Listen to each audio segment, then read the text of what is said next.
Bienvenue sur Talents Précieux, le podcast de la réussitologie, l'art des comportements de la réussite. Je suis Perrine Corvézier. Avec Amélie Dag, mon associée, nous avons créé Human Learning Expedition, le cabinet de conseil comportemental qui produit ce podcast. Talents Précieux illustre la mise en œuvre des comportements qui mènent aux réussites dans le contexte professionnel à travers le témoignage d'un invité différent chaque semaine. Vous êtes de plus en plus nombreux à nous écouter et cela nous fait vraiment plaisir de produire nos épisodes pour vous. Pour nous soutenir, parlez de Talents Précieux autour de vous, partagez vos impressions sur les réseaux sociaux, suivez Talents Précieux sur Instagram. Vous pouvez également vous abonner, noter et commenter Talents Précieux là où vous nous écoutez.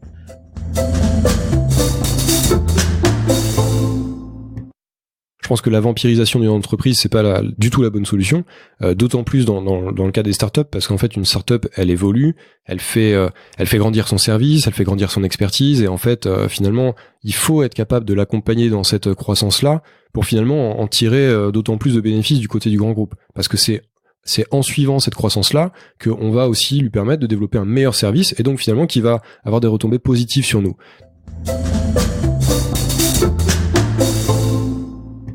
Fabien Roch travaille à la direction de l'innovation du groupe TF1 et produit le podcast Anti-Brouillard qui décrypte les grandes tendances du monde de la technologie. Il baigne au quotidien dans le monde de demain.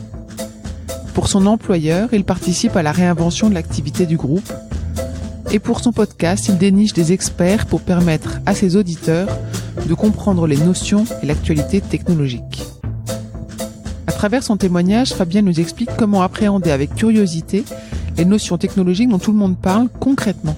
Nous avons abordé la notion de légitimité et du fameux syndrome de l'imposteur, tout comme nous avons parlé de collaboration pérenne et bénéfique entre les grands groupes et les jeunes startups.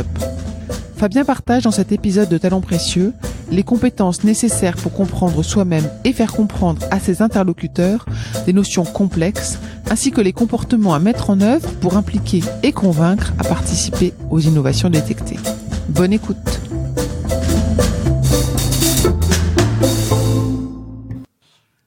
Bonjour Fabien. Bonjour Perrine. Merci de me consacrer du temps ce soir. Est-ce que tu peux m'expliquer déjà quel est ton métier ou tes métiers, parce que je sais que tu en as deux. Ouais, effectivement, j'ai plusieurs activités. Alors, je sais pas si je peux vraiment encore les appeler deux métiers, parce que y a une définition du métier qui est peut-être propre à chacun et dont on parlera peut-être juste après. Effectivement, j'ai principalement deux activités. La première, c'est un boulot salarié, donc je travaille au sein du groupe TF1. Donc je travaille au sein de la direction innovation chez TF1. Alors on me pose souvent la question de finalement la consistance même du métier. Est-ce que j'invente des nouveaux programmes? Est-ce que je fais ce genre de choses? Est-ce que c'est moi qui vraiment vais inventer la prochaine saison de Danse avec les stars avec des éléments un peu différents des précédentes saisons? C'est pas le cas. En l'occurrence, ce n'est pas du tout le cas. C'est pas moi qui choisis les candidats. Non, en l'occurrence, en fait, l'innovation, la direction innovation dans un grand groupe comme ça, c'est essentiellement de l'innovation technique et de l'innovation business. Alors j'utilise beaucoup d'anglicismes. Il faudra que tu me reprennes si j'en utilise un petit peu trop. Pas de souci. Donc c'est-à-dire que on essaie un peu de réinventer l'activité du groupe, en fait, de projeter un peu le groupe dans les années à venir, sur le plan technique, sur le plan de l'activité, sur le plan du positionnement économique aussi. Voilà, donc ça recouvre plusieurs activités dont je parlerai peut-être juste après. Et la deuxième activité qui m'occupe pour le temps qui me reste, le week-end compris, c'est la production d'un podcast qui s'appelle Anti-Brouillard, et donc je produis ça depuis un petit peu plus d'1 an. Voilà, donc c'est un podcast autour des nouvelles technologies qui vise à décrypter les grandes révolutions technologiques. Voilà, ça c'est mon petit pitch de base. Et donc l'idée, c'est que je produis effectivement des entretiens avec des experts autour de la tech pour faire de la vulgarisation, pour expliquer de manière extrêmement simple des concepts qui ont l'air un peu compliqués, qui font un peu peur: la blockchain, l'informatique quantique, l'intelligence artificielle, bien sûr, dont on parle tout le temps en ce moment, et puis des petits formats courts aussi que je publie toutes les semaines, voilà, donc dans lesquels je reviens sur une actualité autour des nouvelles technologies. Voilà. J'ai l'impression que c'est très cohérent, les deux activités, et complémentaires. Et effectivement, il y a une forme de cohérence. Je dois avouer que une des raisons pour lesquelles je me suis lancé sur le podcast, c'est en fait un certain nombre de constats dans mon métier de tous les jours qui m'interpellaient et qui m'ont donné envie d'aller justement décrypter ces concepts-là. En fait, si tu veux, pour remonter un petit peu à l'origine, la petite anecdote, c'est que avec mon collègue Benjamin, Benjamin, si tu nous entends, salut à toi. En fait, on était en train de préparer un événement qui s'appelle Viva Technologie, que tu connais sans doute, qui est un des grands événements de la tech maintenant en France, porte de Versailles, autour de mai-juin tous les ans. Et dans le cadre de cet événement-là, nous, on postait en fait un challenge, un appel à candidature pour des startups, et en fait, on recevait plein de candidatures de startups, de présentations en fait, de boîtes qui nous disaient que elles allaient chacune révolutionner leur secteur d'activité. Et en fait, quand on reçoit ce nombre-là de candidatures, on se rend compte qu'il y a des mots-clés qui reviennent tout le temps, qu'il y a des termes un petit peu techniques, et que quelque part, certains entrepreneurs parfois jouent un peu sur l'ambiguïté qu'il y a autour d'un terme technique pour donner l'impression qu'en fait, elle dispose d'une technologie qui est extrêmement révolutionnaire, qui est vraiment en train de changer la donne dans leur secteur d'activité. Et moi, je me suis dit, ok, bon, alors effectivement, il y a sans doute une partie de ces boîtes-là qui sont extrêmement révolutionnaires. C'est peut-être pas le cas de toutes les entreprises. Et donc, on va peut-être essayer de décrypter un petit peu tout ça. En parallèle, moi, j'écoutais beaucoup de podcasts et je me suis dit, tiens, il y a pas de podcast en France qui rentre sur ces sujets-là un peu complexes. Il y avait d'autres podcasts sur la tech que j'adore aussi par ailleurs, qui vont plutôt se focaliser sur, par exemple, les dernières innovations de grands groupes technologiques, sur plutôt la partie biens de consommation électronique, par exemple, ou nouveaux services. Mais il y avait pas vraiment de podcast qui s'intéressait à ces gros sujets de fond et qui pourtant sont extrêmement importants à la fois dans notre métier mais aussi pour notre vie de tous les jours. Et donc c'est effectivement mon premier métier qui a inspiré le deuxième, puisque j'ai décidé de me lancer là-dedans pour décrypter ces termes-là, ces termes un peu techniques, faire un peu le sale boulot autour de ces termes très complexes qui font peur et qui en fait peuvent s'expliquer relativement simplement pour peu qu'on fasse un petit peu l'effort et qu'on aille voir les bonnes personnes pour les expliquer. Tu sais, on dit souvent que, juste un petit détail mais qui est assez intéressant, c'est qu'on dit souvent que quelqu'un qui a très très bien compris un sujet, il est forcément capable de l'expliquer de manière simple. Et moi, je vais justement chercher ces gens-là qui ont très bien compris leur sujet de prédilection et qui peuvent les expliquer de manière extrêmement simple. Justement, ça m'intéresse de savoir comment est-ce que tu vas les chercher, ces personnes-là. Alors ouais, c'est une très bonne question. C'est une question que je me suis beaucoup posée au démarrage. En fait, je savais pas du tout comment aborder les futurs invités du podcast. Pour plein de raisons, parce que je me sentais pas spécialement légitime, hein, cette fameuse peur de cette fameuse ce syndrome de l'imposteur, hein, comme on dit. En fait, maintenant, ça se fait par plusieurs biais, par plusieurs canaux. Il y a des personnes que je vais identifier parce que voilà, je vois passer un article de presse qui parle de la boîte, qui parle de l'expertise de quelqu'un en particulier. Je vais tomber sur un profil réseaux sociaux, voilà, d'une personne que je trouve inspirante. Parfois, c'est des mises en relation. Ça peut être des invités même, hein, que je reçois et ils me disent ah mais tiens, je connais quelqu'un qui est super intéressant sur ce sujet, tu devrais vraiment l'inviter. Et donc je prends contact aussi avec ces gens-là par le biais de recommandations. Voilà, il y a plein de biais différents. Mais effectivement, ouais.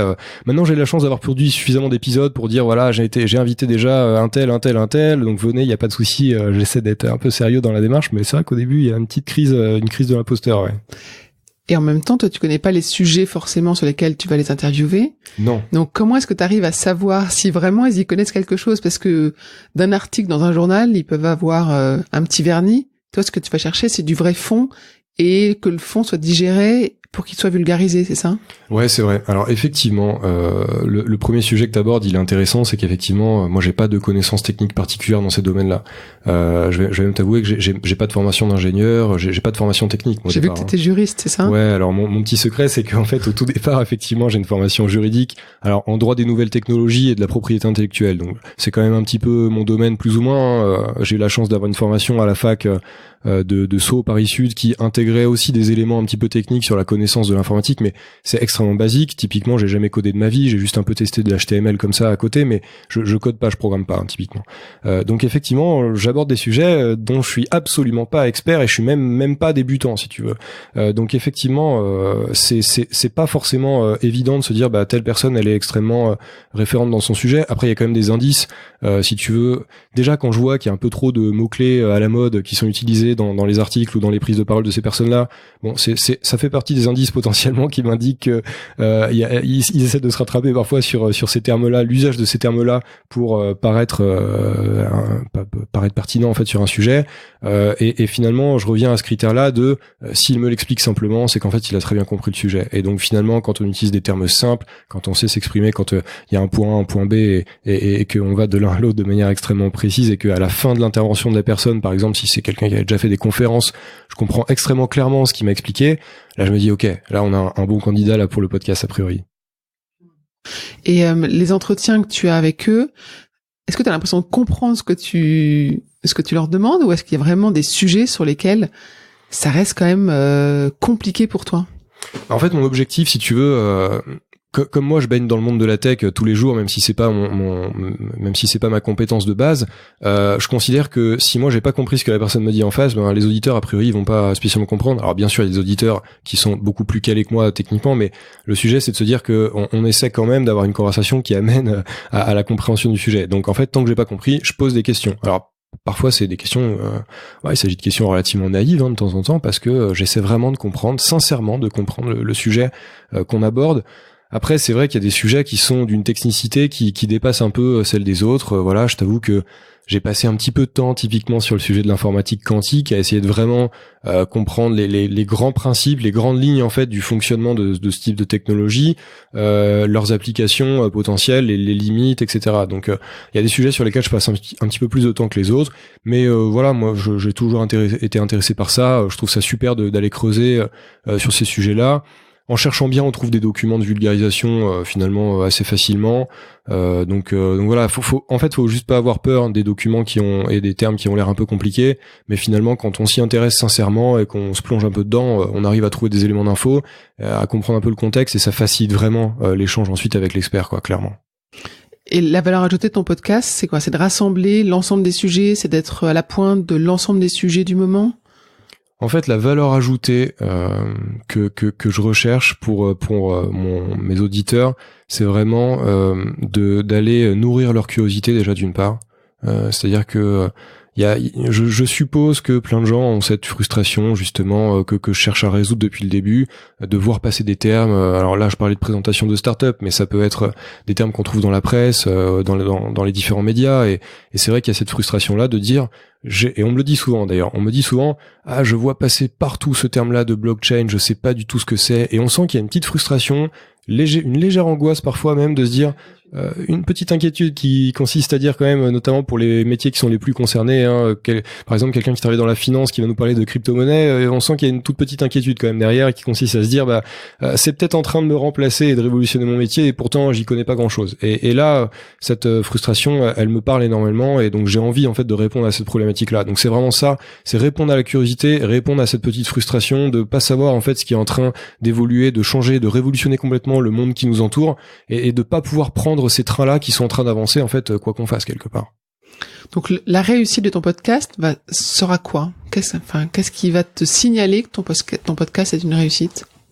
Moi, j'aimerais bien. Mon objectif, c'est que des gens me disent, en fait, grâce aux épisodes que j'écoute d'Antibrouillard, j'arrive à suivre l'évolution de mon métier. Je m'intéresse à des sujets dans lesquels j'étais pas du tout expert, et je suis capable quelque part d'appliquer certains de ces apprentissages-là dans mon boulot, dans ma vie de tous les jours. Je suis capable de mieux évoluer dans mon métier, peut-être, en sachant un petit peu plus manipuler ces concepts-là, du moins en sachant un peu en parler avec mes collègues, avec ma direction, etc. Et bon, là, je prends des exemples qui sont très business, très B2B, très dans le monde du travail, mais c'est vrai que j'ai commencé un peu comme ça. Moi, c'était un peu ça l'ADN de départ. C'était de me dire, en fait, ces sujets-là, ils sont notamment en train de révolutionner votre boulot, et donc c'est important de comprendre comment ça se passe, quoi, ce qui révolutionne concrètement, quelles sont les implications. Donc ouais, je dirais que le critère de réussite, c'est ça. C'est des gens qui me diraient, en fait, moi, ça m'aide vraiment dans la vie de tous les jours pour saisir justement, c'est monter dans les trains qui passent, en fait, tout simplement. Très bien. On peut revenir sur ton autre métier, peut-être ton vrai métier d'origine. Ouais, mon vrai métier. Ouais, c'est mon vrai métier, parce que c'est le métier, disons que si on considère que le vrai métier, c'est celui qui nous fait vivre, qui paye notre loyer, effectivement, c'est mon vrai métier. Ouais, mon vrai métier, donc, c'est de travailler au sein de l'équipe innovation chez TF1. C'est un métier que j'ai pas toujours fait, comme on le disait effectivement tout à l'heure. Moi, au départ, j'étais dans le domaine juridique. Alors, j'ai commencé chez TF1 quand même à la direction juridique, et puis un jour, on m'a proposé de passer à la direction de l'innovation. En fait, en gros, si tu veux, moi je résume souvent mon métier en disant que je travaille sur trois activités en fait au sein de l'équipe innovation. La première activité, c'est d'essayer de créer en fait les nouvelles activités digitales du groupe TF1. Donc essayer justement de saisir ces trains qui passent, de saisir ces mouvements, en fait ces révolutions, et donc d'anticiper un petit peu l'évolution du secteur de l'audiovisuel, du divertissement de manière générale, parce qu'on fait pas que de la télé chez TF1.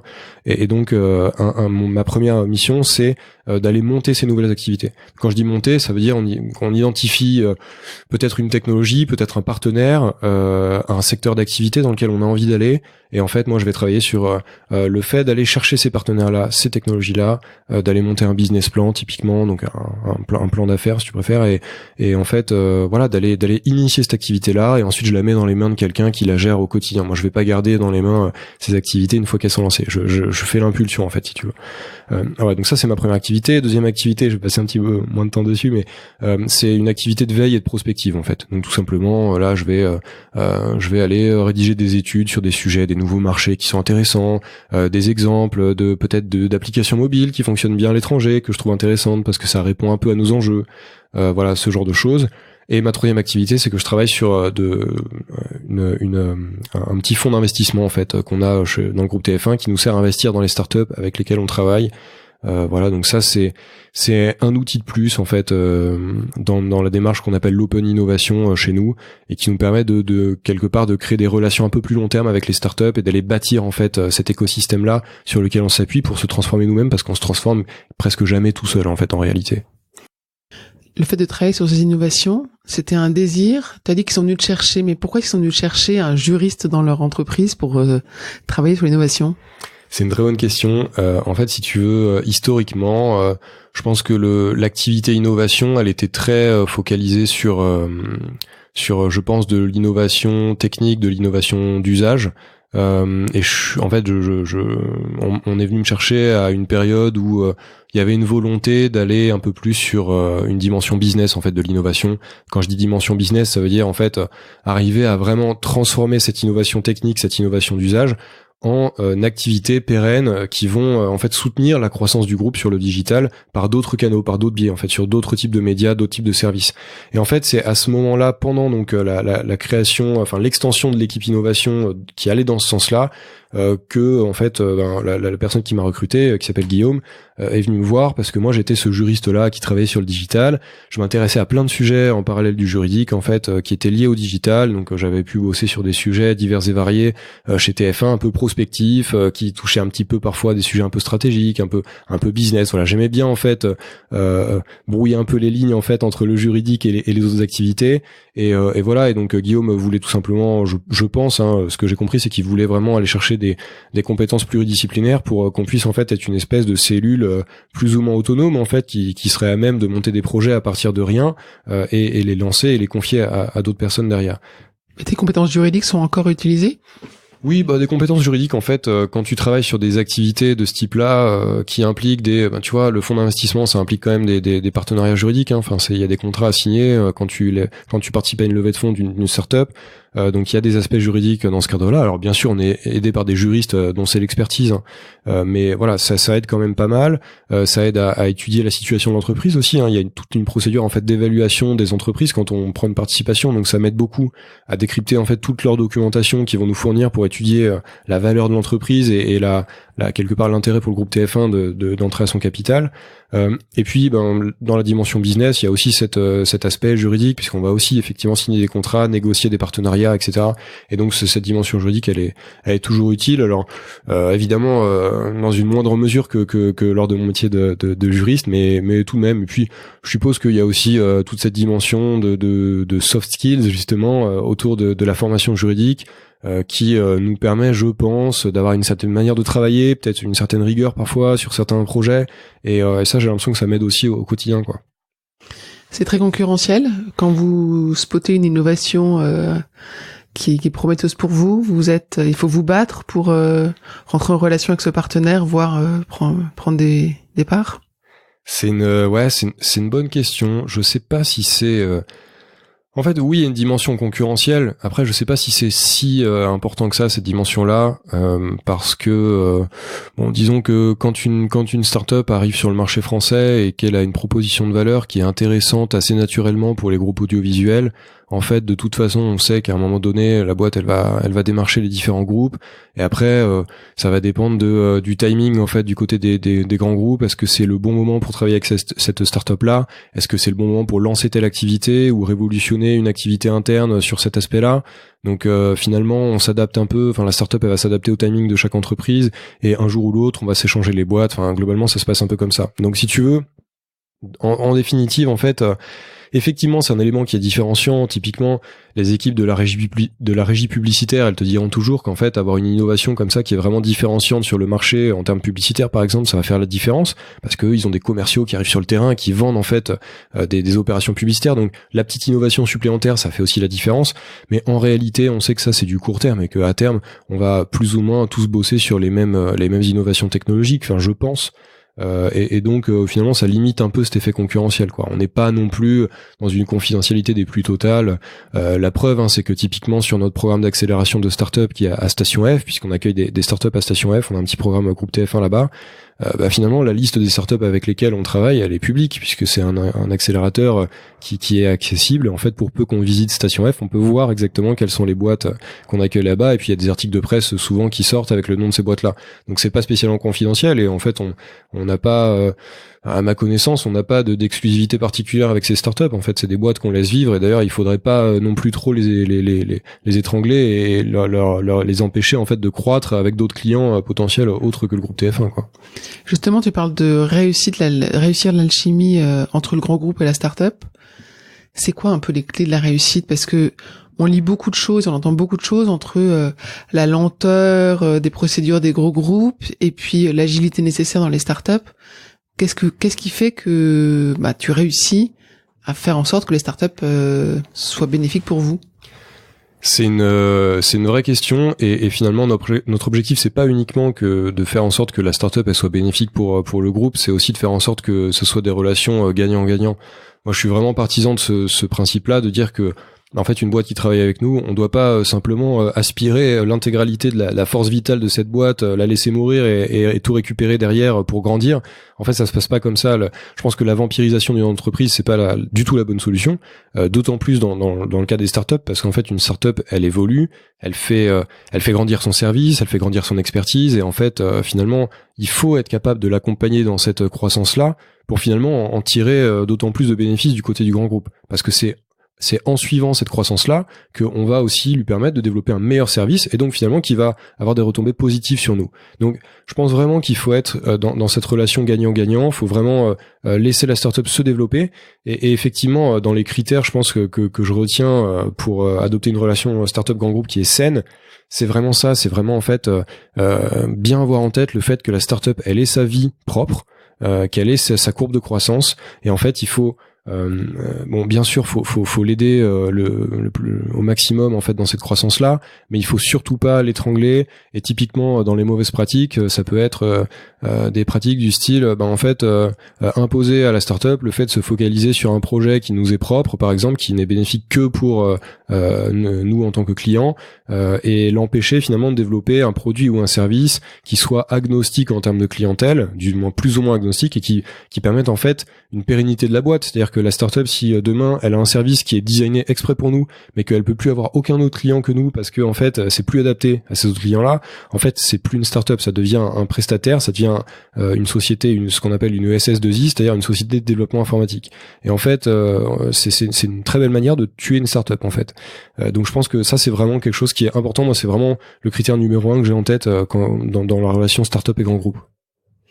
Est-ce que tu pourrais nous raconter un succès professionnel, que ce soit récent ou ancien, à la limite dans le domaine qui t'intéresse? En fait, ce que je veux savoir, c'est un moment où t'as, toi, réussi à faire bouger les lignes ou à faire la différence. Ouais, effectivement. Alors, si je dois citer un moment de succès, il y a une startup qui refait un petit peu parler d'elle en ce moment parce que elle travaille avec d'autres groupes médias que le nôtre, mais notamment j'étais extrêmement content de la relation qu'on a pu avoir avec la startup Myriad. C'est une startup anglaise au départ qui travaille sur des nouveaux formats publicitaires, qu'on appelle le in-video advertising en anglais, en fait qui consiste à intégrer dans des scènes de séries, de films, de vidéoclips musicaux par exemple, des éléments de marque, donc typiquement des objets, donc ça peut être une bouteille de Coca-Cola par exemple sur une table en fait qu'on va intégrer dans la scène, ou par exemple une couverture de magazine sur une table. En fait, tout ça c'est fait. En fait, la détection des espaces dans lesquels on va pouvoir intégrer ces éléments de marque, elle se fait par le biais d'un algorithme d'intelligence artificielle. Et derrière, en fait, vous avez des personnes aussi qui travaillent sur la bonne intégration de ces éléments-là de manière hyper fluide. Et tout ça, ça se passe en post-production, c'est-à-dire après le tournage et le montage de ces séries ou de ces films. Donc, c'est assez impressionnant techniquement. C'est une technologie qui n'existait pas il y a quelques années et qu'on a identifiée. Et en fait, pourquoi je suis très fier d'avoir travaillé avec eux, parce qu'en fait on a été les premiers sur le marché français à proposer ce format publicitaire à des annonceurs. Donc on avait mené une première campagne avec l'annonceur Seat dans la série Demain nous appartient. Ça c'est public, hein, c'est sorti dans la presse.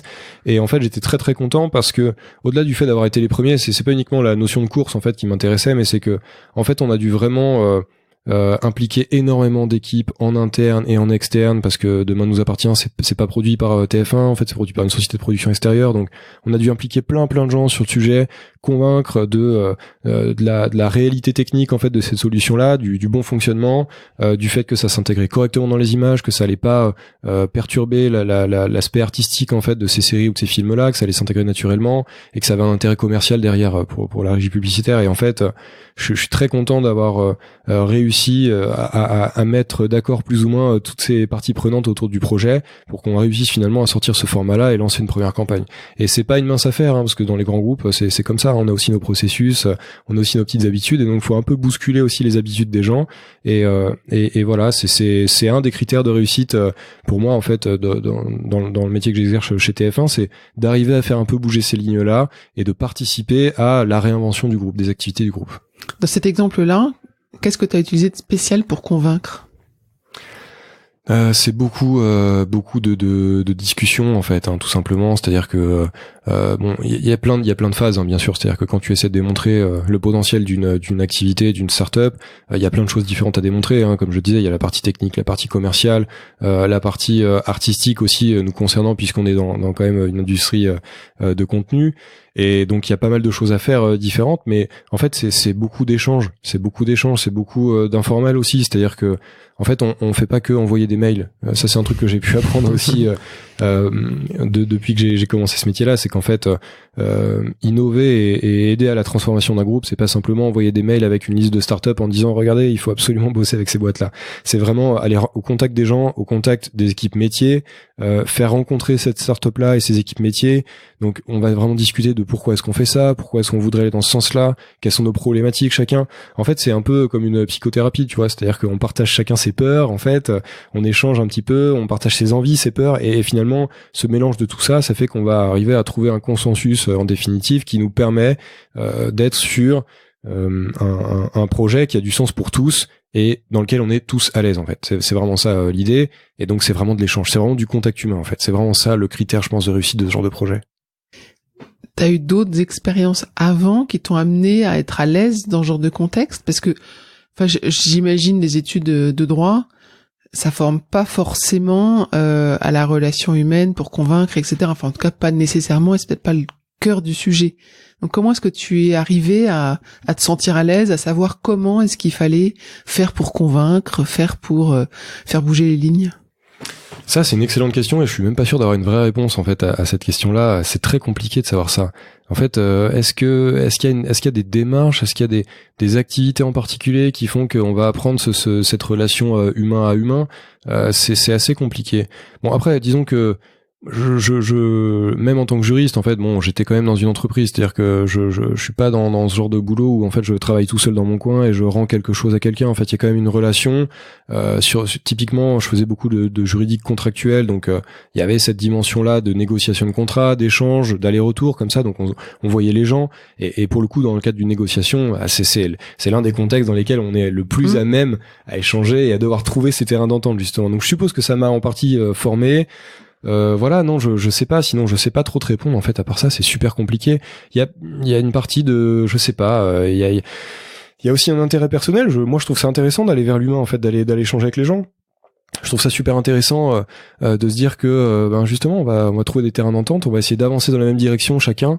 C'est d'ailleurs une des raisons pour lesquelles moi j'ai voulu directement être juriste d'entreprise et pas avocat. C'est parce que je voulais en fait rentrer dans ce cadre comme ça d'une entreprise en fait qui va essayer de mettre en fait toutes les forces du même côté, d'aller tous dans le même sens, de trouver en fait cette cohérence d'entreprise, d'avoir cette fameuse étoile du Nord qu'on va tous viser ensemble et on va collaborer en fait pour aller vers ce même point directionnel.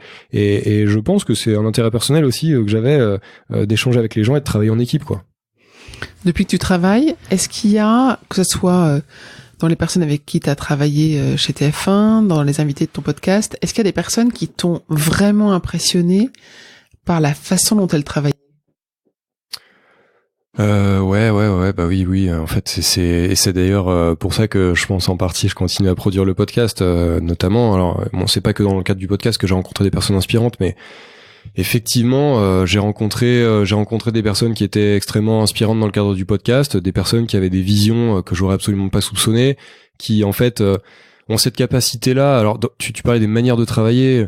Je sais pas si vraiment dans le podcast je pouvais entrevoir les manières de travailler précisément, mais en tout cas, j'arrivais à percevoir quand même une vision, une perception en fait de leur activité. Et j'étais assez impressionné de la manière dont certains de mes invités arrivaient à se projeter vraiment sur leur secteur d'activité et à trouver un vrai sens en fait à ce qu'ils faisaient, mais extrêmement lointain, quoi. Des choses. Parfois, on est vraiment dans de la philosophie en fait. C'est un exemple que tu pourrais partager? Ouais, j'ai des exemples. Typiquement, moi j'ai trouvé hyper intéressante la discussion avec Ludovic Lemohan, qui est le fondateur de Sigfox, qui en fait a une vision sur l'avenir de l'humanité, enfin des choses quand même qui sont dingues. Je veux dire, on se dit pas tous les matins je vais aller au boulot parce que j'ai une vision de l'humanité. Et ben Ludovic Lemohan, il a une vision de l'humanité. Il a cette vision là de se dire en fait il faut connecter le monde qui nous entoure. On va finalement cette interconnexion entre le digital et l'organique et l'humain, elle est très intéressante, elle est importante. Après il y a tout un débat qu'on peut lancer sur le transhumanisme, etc. Mais voilà, c'est quelqu'un qui a une vraie vision. Et à l'inverse, il y a des gens qui ont des visions, des prises de position éthiques importantes. Par exemple, Joseph Duro, qui est le directeur technique de Snips. Snips, en fait, c'est une boîte qui développe des assistants vocaux. C'est une boîte française, une des rares boîtes françaises qui développe des assistants vocaux qui sont éthiques, donc qui respectent la vie privée de leurs utilisateurs, etc. Mais en fait, ces gens-là, ils ont une vraie vision éthique aussi. Voilà, ils sont pas favorables en fait aux pratiques actuelles de Google et Amazon sur les assistants vocaux. Ils considèrent que un des éléments numéro 1, c'est de respecter leurs utilisateurs, et donc c'est de pas en fait violer leur vie privée. Et en fait, j'étais impressionné aussi par c'est cet élément éthique qui en fait les inspire au quotidien. Et c'est là qu'on se rend compte que finalement, ces gens-là qui bossent extrêmement dur, parce qu'en fait les entrepreneurs ils bossent extrêmement dur, il faut une motivation de faire en fait pour faire des horaires pas possibles, bosser comme un dingue sur plusieurs années en fait de suite.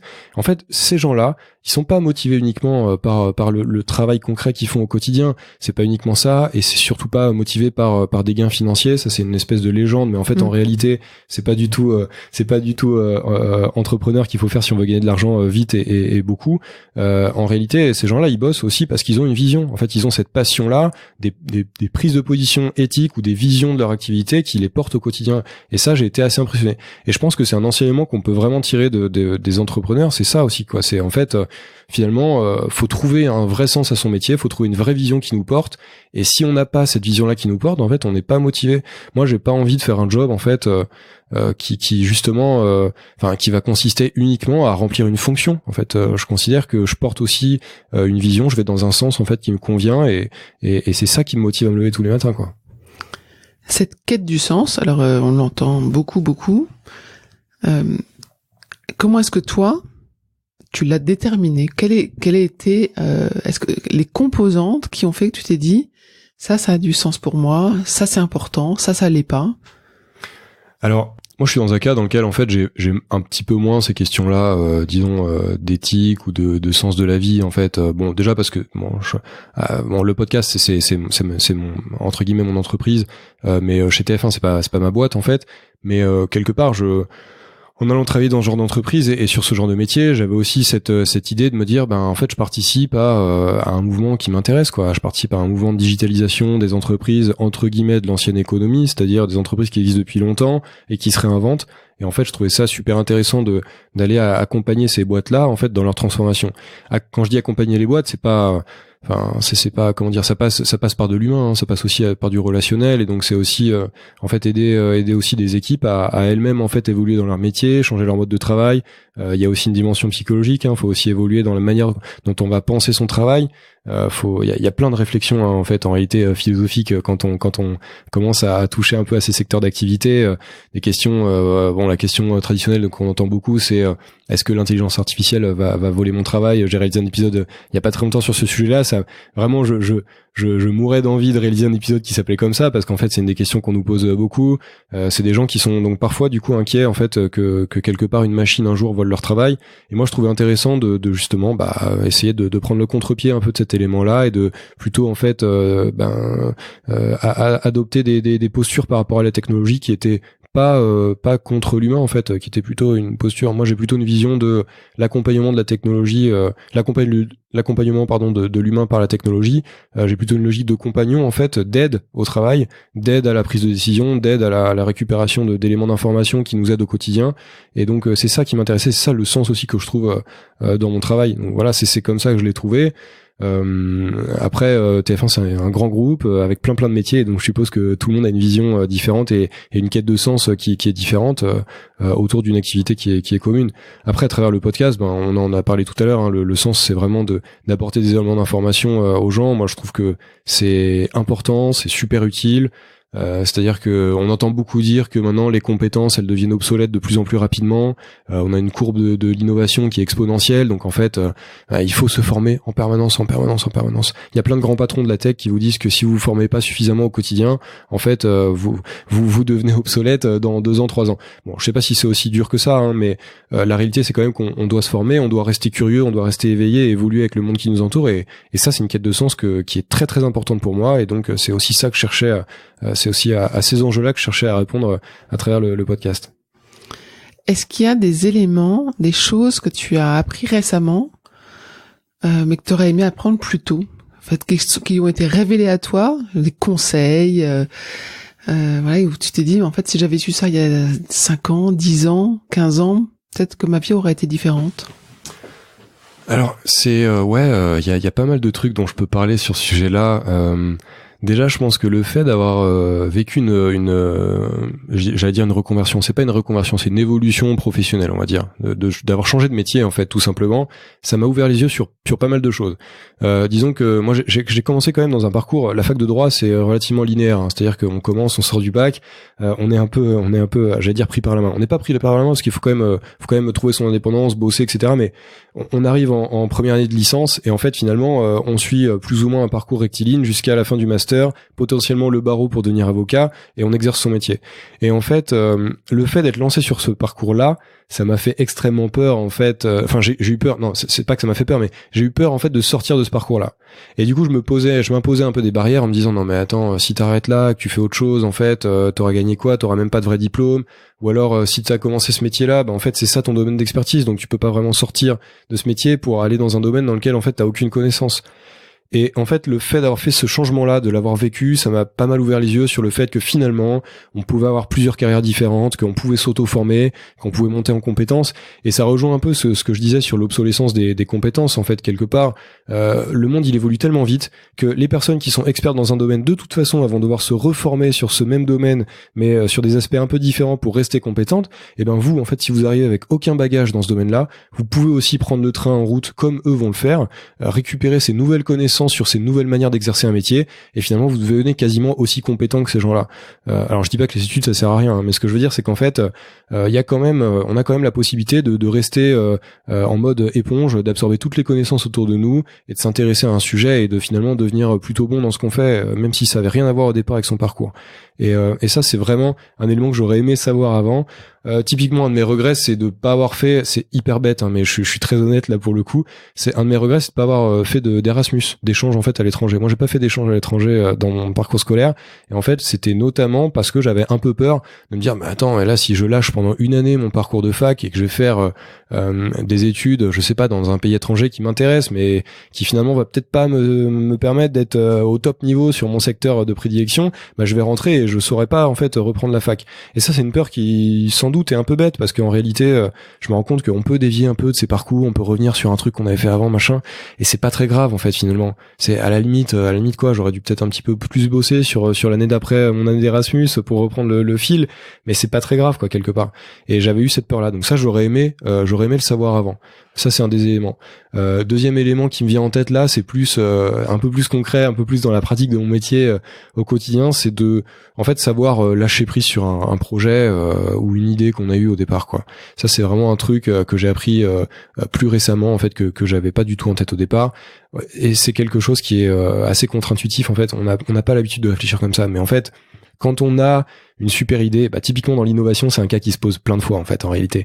On va trouver la bonne boîte, on va trouver le bon projet, on se dit c'est vraiment ça qui va révolutionner l'activité, là dans ce secteur-là, c'est vraiment là-dessus qu'il faut qu'on aille, c'est tel prestataire, tel partenaire, etc. Et en fait on se lance, on voit que ça marche pas trop, et en fait comme c'est un peu notre projet quand même, on a cette sensation un peu que c'est un peu notre bébé, et en fait il faut continuer, il faut peut-être que c'est en passant un peu plus de temps dessus qu'on va réussir à résoudre les problèmes, et que ça va être la bonne solution finalement à la fin de l'histoire. Et la réalité c'est que dans plein de cas c'est pas le cas, c'est pas cette solution en fait qu'il fallait choisir, c'est pas dans cette direction qu'il faudrait aller, et il faut aussi se laisser cette ouverture là de dire bon, ok, j'ai bossé pendant 6 mois là-dessus, ça a pas fonctionné, c'est pas très grave, j'arrête, je repars dans une autre direction, et c'est comme ça que je vais réussir à répondre à mon problème de base à l'origine. Et ça, c'est un truc que j'ai appris plutôt récemment. J'ai eu tendance parfois à m'entêter un petit peu, et alors forcément dans ce genre de cas, on se dit ah non mais c'est forcément de la faute des gens avec qui je bosse, c'est parce qu'ils ont pas su saisir l'opportunité, ils ont pas su comprendre ce que je voulais leur expliquer. En fait non, c'est sans doute que moi je m'entêtais dans un projet, dans une direction qui était pas la bonne, et il faut que je sache aussi garder cette humilité de me dire ok, j'étais peut-être dans la mauvaise direction, peut-être qu'à l'époque il y avait aucun moyen qui me permettait de le savoir, c'est pas grave, maintenant je le sais et je pars dans une autre direction. Voilà. C'est plein de conseils intéressants pour les jeunes qui commencent sur le marché du travail. J'imagine que t'en côtoies aussi. Qu'est-ce que tu as envie de leur dire ? Moi, ce que j'aime bien leur dire, effectivement, j'en côtoie, je travaille, j'ai des stagiaires, des jeunes en alternance aussi qui travaillent dans la boîte avec nous, et puis dans mon environnement personnel, forcément, j'en côtoie aussi. En fait, ce que j'aime bien leur dire, c'est de rester curieux, en fait, tout simplement. Je pense que c'est une des grandes qualités qu'il faut cultiver dans le monde professionnel et dans le monde personnel, c'est de rester curieux, de rester ouvert à des nouvelles idées, à des nouvelles choses. Je trouve que c'est vraiment c'est à la fois, ça permet effectivement de suivre ces mouvements dont je parle depuis le début de l'épisode, mais ça permet de s'ouvrir aussi à des points de vue différents, ce genre de choses. Et finalement, c'est ça en fait qui permet d'avancer. C'est un élément qui est très très important. Rester curieux, ne pas avoir peur d'être curieux quelque part, parce que parfois, moi c'est une question que je pose en fait en entretien d'embauche. J'ai un peu peur en fait que les candidats qui viennent bosser avec moi, le jour où en fait je leur dis en fait est-ce que tu peux regarder ce document là super technique, super compliqué sur le sujet de la blockchain, parce que ça m'intéresse beaucoup. Et en fait j'ai peur que les gens me disent mais en fait j'y connais rien, donc je saurais pas lire ce truc là, pourquoi tu me demandes de faire ça? En fait je leur demande en entretien, est-ce que si un jour je vous file un document de recherche technique sur l'intelligence artificielle ou je ne sais quoi, est-ce que ça va vous faire peur d'aller le lire, ou est-ce que vraiment vous allez le lire en vous disant ok, je lis quand même et je t'explique en fait ce que j'en ai compris et les informations que je peux en tirer. Ça c'est un élément qui est important, c'est ne pas avoir peur d'être curieux. Il faut parfois savoir se lancer un peu dans le vide, dans des trucs qu'on connaît pas, et en fait finalement en creusant un petit peu on comprend un peu, et ça c'est très très important je pense. Ça c'est un des premiers éléments que j'aime bien partager, c'est le fait de rester curieux. Et deuxième élément, c'est en fait la prise d'initiative, quoi. C'est le fait de se lancer. Je rejoins encore un petit peu cette idée de pas avoir peur, mais c'est ça en fait. C'est de savoir se lancer, d'accepter le fait que tout soit pas parfait dès le démarrage. Moi, c'est un truc sur lequel j'ai beaucoup travaillé personnellement. Quand j'ai lancé le podcast, forcément, tu as connu aussi le lancement d'un podcast. Quand on démarre, moi, je venais pas du tout du monde de la production de contenu. Donc, c'est-à-dire que tu démarres, tu lances le premier épisode. Tu sais pas du tout comment ça va se passer. En fait, en réalité, tu sais pas comment faire une interview. Donc, forcément, j'avais essayé de me préparer plus ou moins, mais on sait jamais comment ça va se passer concrètement. Et ben voilà, j'allais partager aussi cet épisode-là à tout mon réseau professionnel, personnel, etc. Potentiellement, ça aurait pu être hyper ridicule. Bon, la réalité, c'est quand même que quand je réécoute le premier épisode, en fait, j'étais hyper tremblotant dans ma voix, etc. Et c'est pas du tout. C'est un des épisodes que j'aime beaucoup en termes de fond, mais c'est pas du tout un épisode dont je suis le plus fier, moi, à titre personnel, en termes d'intervieweur, quoi, je dirais. Mais à un moment donné, il faut se lancer, et c'est un des meilleurs trucs que j'ai fait ces dernières années. C'est de pas avoir eu peur de me lancer et de poursuivre en fait cette expérience-là. Donc vraiment, c'est se lancer, prendre des initiatives comme ça, lancer des projets, des trucs perso ou professionnels, qu'importe. Mais en fait, c'est en lançant des initiatives que on attire l'attention des gens, qu'on développe des compétences nouvelles, et en fait que on prend une dimension différente, je pense. Très bien. Et tu as écrit un article intéressant sur pour les jeunes podcasteurs aussi, en leur encourageant à la persévérance et à la prise de recul, que je trouve intéressant. Tu leur disais, en fait, rendez-vous compte de l'audience que vous avez en vous figurant le nombre de personnes dans une salle, en fait. Et c'est vrai que bon, c'est un autre rapport de volume. Ouais, c'est vrai que ça, c'est une idée que j'ai piquée sur un blog américain. En fait, c'est vraiment important, je trouve, la persévérance. C'est important dans le monde de la création de contenu, surtout quand on crée un contenu et qu'on essaie en parallèle de développer une communauté. En fait, je pense que c'est important. Moi, j'avais jamais fait ça en fait avant, hein, très clairement. Et donc, à un moment donné, on se dit bon, ok, j'ai passé du temps à créer ce contenu-là. Qui va l'écouter, qui va le consulter? Et en fait, au démarrage, on se dit non mais attends, on a tendance à se comparer en fait aux plus importants créateurs de contenu, en se disant mais en fait je représente 1/1000e de ce que cette personne fait en termes d'audience. Est-ce que ça a vraiment du sens que je continue? Mais finalement, il faut savoir prendre du recul aussi. C'est pour ça que j'écris cet article-là, parce que moi-même tous ces conseils, ils m'ont vraiment inspiré, ils m'ont poussé à persévérer. Il faut effectivement à la fois se rendre compte de l'audience réelle qu'on a, c'est-à-dire que si j'ai 100 personnes qui écoutent chacun de mes épisodes que je produis, en fait 100 personnes dans une salle, ça fait quand même pas mal de monde, et en réalité fournir un vrai un contenu qui intéresse réellement ces 100 personnes-là, nourrir leur curiosité, comme je le disais, les aider aussi à saisir tous ces mouvements technologiques, c'est déjà une victoire en soi. Et donc rien que ça devrait en fait vous inciter à persévérer.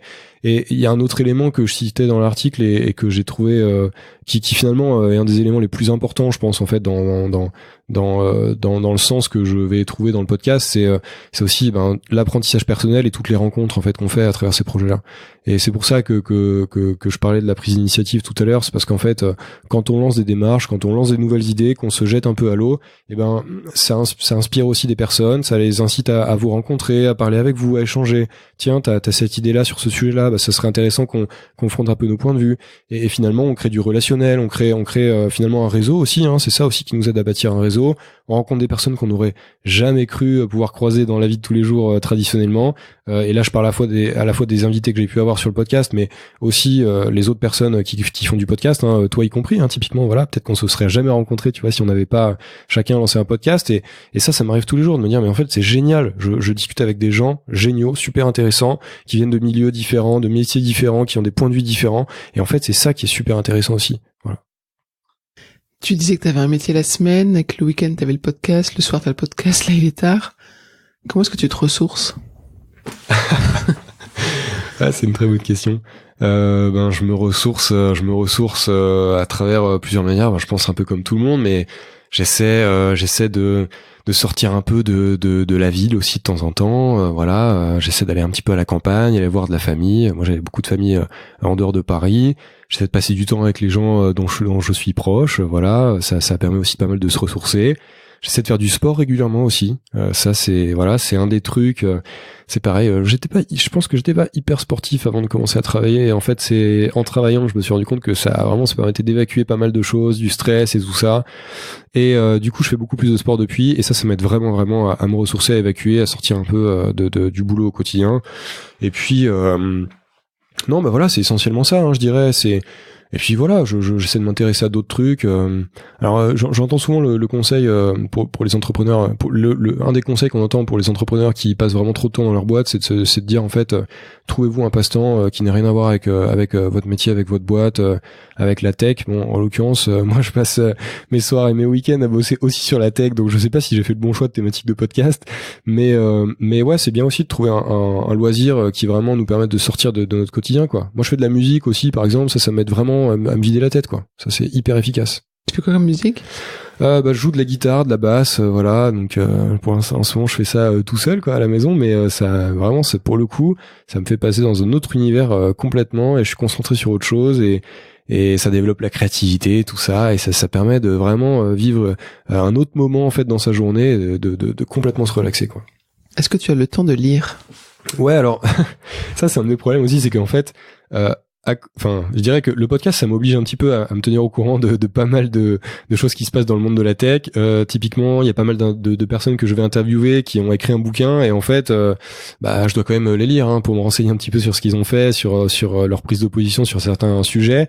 Donc je prends le temps de lire pour le podcast. Récemment, je me suis remis à lire un petit peu des romans, des choses qui sortaient de la tech, parce qu'encore une fois, faut pas que je passe non plus ma vie complètement là-dedans. J'y passe déjà beaucoup de temps, donc je relis un petit peu de romans, et ouais, c'est important aussi. C'est important. C'est important de sortir des écrans aussi à un moment donné, hein, quand on passe beaucoup de temps devant son ordinateur, son téléphone. C'est important de lire pour plein de raisons en fait, parce que c'est un autre rythme en fait, c'est un autre rythme de vie quand on lit, je pense.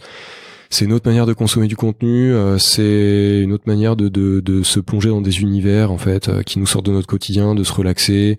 Je trouve ça aussi important, c'est tout bête, mais sur le plan de l'expression, sur le plan du langage, même de l'orthographe, hein. C'est vrai qu'on le dit aussi, c'est bête, mais ça aide aussi énormément, quoi. Lire en fait, lire un bouquin, c'est tout simple, mais ça a plein d'intérêts. Donc j'essaie de me remettre vraiment à lire des choses autres que la tech, mais ouais, j'essaie un petit peu de prendre le temps de lire. Ça me fait du bien. Il y a un livre que tu nous recommandes de lire? Quel qu'il soit, à la limite, un roman ou un livre de tech, ça nous va? Dans les livres de tech, il y a plein de bouquins, hein. Il y a des milliers de bouquins à la fois d'entrepreneuriat et des bouquins tech. Moi, le bouquin que j'ai beaucoup aimé, c'est un livre qui s'appelle Rework, qui a été traduit en français, et qui est en fait un livre qui est pas très long à lire, qui est un petit peu illustré en plus, donc c'est assez sympa à lire. Ça prend pas des heures à lire, mais en fait, c'est plein de petits conseils sur des manières alternatives de travailler, des choses auxquelles il faut prêter attention dans son quotidien, et j'ai trouvé ça intéressant parce que c'est typiquement le genre de bouquin qui n'est pas focalisé uniquement sur la productivité, mais aussi sur le fait de être capable de se créer un quotidien qui fonctionne à long terme, et de mener des projets qui nous ressemblent, dont on va être passionné, et en même temps qui nous bouffent pas complètement la vie, quoi, disons. Donc il y a aussi des conseils sur le sommeil, sur le fait de savoir aussi quitter un peu son job à un moment donné, faire autre chose, passer un peu de temps à faire autre chose. Et j'ai trouvé ça assez sain en fait comme bouquin. C'est un bouquin qui conseille les entrepreneurs ou les gens qui montent des projets, mais sans être totalitaire et complètement dans la performance 100% du temps. Donc ça, c'est un bouquin que je conseille.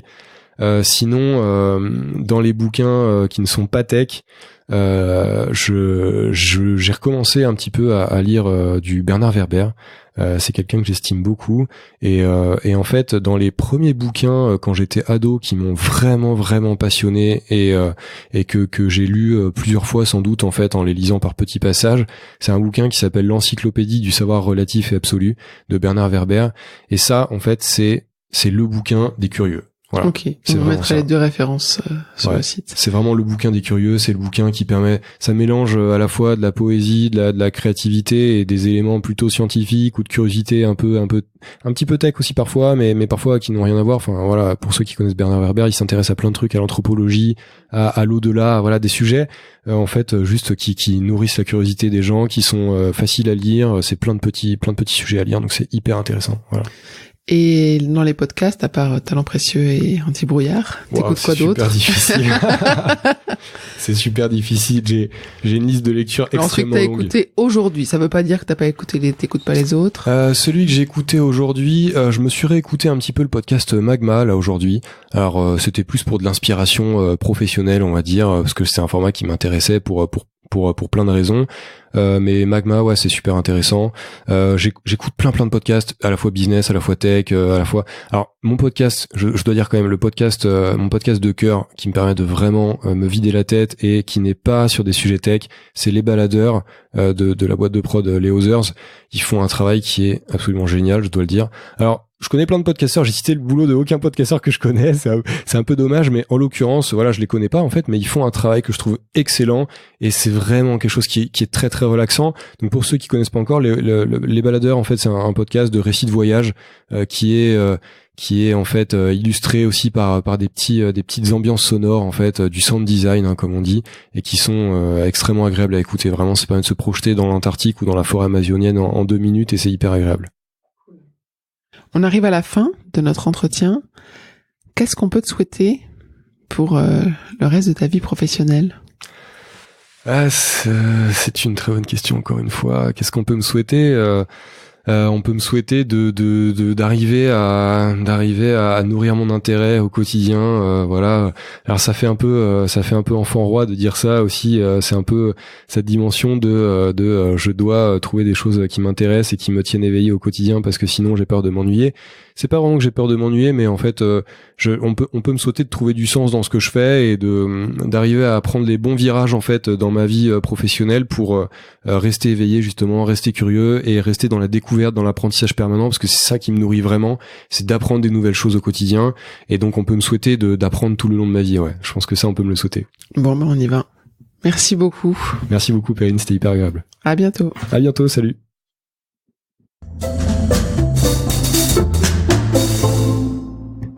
J'espère que vous avez apprécié ce podcast autant que nous avons aimé le préparer et l'enregistrer. Vous retrouverez les notes et les références citées lors de cet épisode sur notre site humanlx.com. humanlx.com. Vous avez des invités à nous suggérer ? Mettez-nous en relation, nous adorons mener ces conversations sur la réussite.